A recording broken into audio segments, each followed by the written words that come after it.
Yes, this is my dog. He was howling downstairs like an idiot, and he just burped in my face, and it smelled like death. Say hi, Bruno. Or fall asleep, one of the two. Birds are disappointed in you. Skip it up and that up!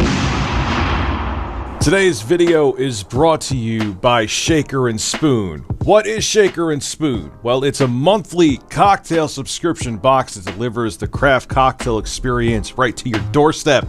Each monthly box arrives with 3 original recipes created by world-class bartenders that you can't get anywhere else, as well as enough ingredients, the syrups, the bitters, the aromatics, the garnishes, and more for 12 cocktails, 4 from each recipe. Each box comes with a theme around one type of liquor that will fit all 3 recipes for that month. Even better, in order to make all 12 cocktails, you need exactly 1 bottle of liquor, so no waste at all. With Shaker and Spoon, you no longer need to seek out hard-to-find cocktail ingredients or buy full-size bottles of things you'll end up using only once. This is a super convenient alternative. Shaker and Spoon introduces you to spirits and flavor combinations you may never have discovered otherwise. Complex drinks are made simple with easy-to-follow instructions and supplemental how-to videos so you can learn new techniques while creating excellent craft cocktails. Now, the thing about Shaker and Spoon I really love is that these drinks were super easy to put together. I have no experience with mixing drinks,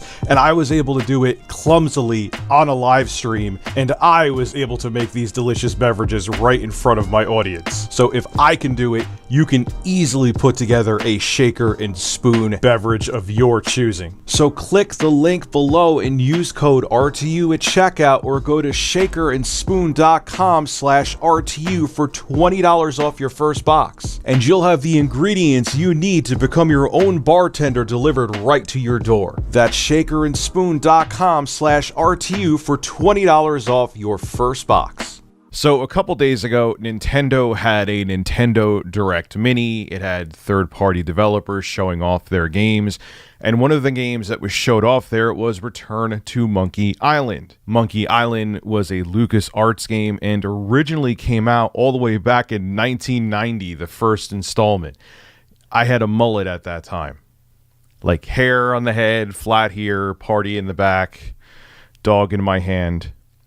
Yes, full hair and a mullet. Well, anyway, Return to Monkey Island was shown off in the Nintendo Direct Mini Showcase, and they changed the art style, as you're seeing here.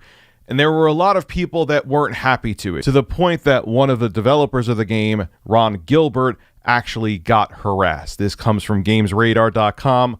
I'll read it to you, then we'll discuss. Ron Gilbert, the co-writer of Return to Monkey Island, has said he will no longer be posting insights into the sequel's development due to several unnecessary negative comments. In the comments section of a post on his blog, grumpygamer.com, Ron said, "I'm shutting down comments. People are just being mean, and I'm having to delete these personal attack comments.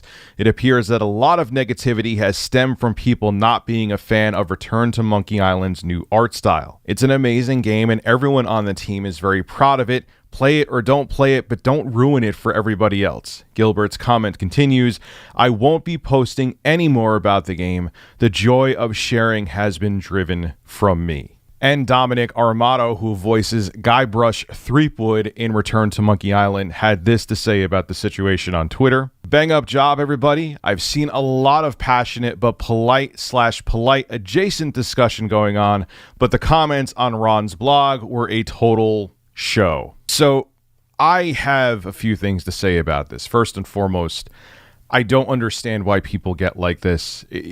Look, I understand there's huge fans of the Monkey Island series and they want the OG art style, but it is what it is. Times change, and this is the art style that the dev team Terrible Tokyo chose.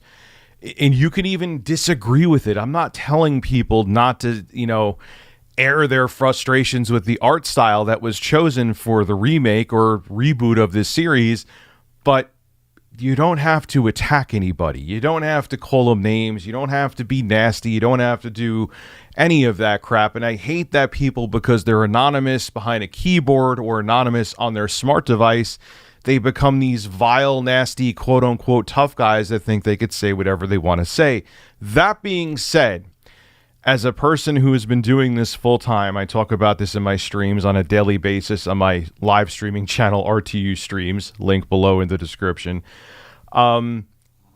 What you're doing is doing exactly what these people want.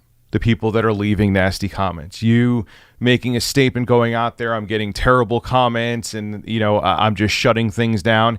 You're letting them win. Take it from someone who's been dealing with this stuff on and off for over a decade. You are absolutely, positively letting them win.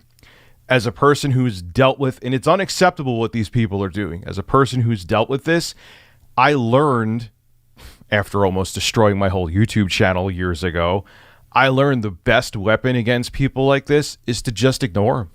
Leave them alone. I mean, there's times I go back and forth, mostly with other YouTubers, but in terms of trolls, like if Bob3147658 calls me a fat and terrible person, I just ignore him. Because if I sit there and reply to him and fight with them or make a statement that I'm shutting down comments because they're saying things like that, you're doing exactly what they want. And the person who... These are people that have miserable lives who just want to make you miserable. Now they're getting the attention that they crave. It's like, hey, I made this person, my life sucks, things aren't going my way, and I made this developer miserable to the point that they're shutting down comments. So I had control and power over something. That's exactly what it's about. So to everyone out there who is, whether you're a game developer, a public figure, a celebrity, a YouTuber, a Twitch, the best thing to do with people being vile, nasty, or just being trolls is to ignore them. It took me almost destroying my entire online presence to learn that, and I'm trying to teach it to other people. Yeah, the best thing to do is to not feed the trolls. I know it sounds generic. I know it sounds like worthless, but the best weapon sometimes is to not have a weapon and just ignore them. Because if they aren't getting attention, then they just shrivel up and go away. I learned that throughout the years the hard way. This is Rich at Review Tech USA signing out. Have a good one.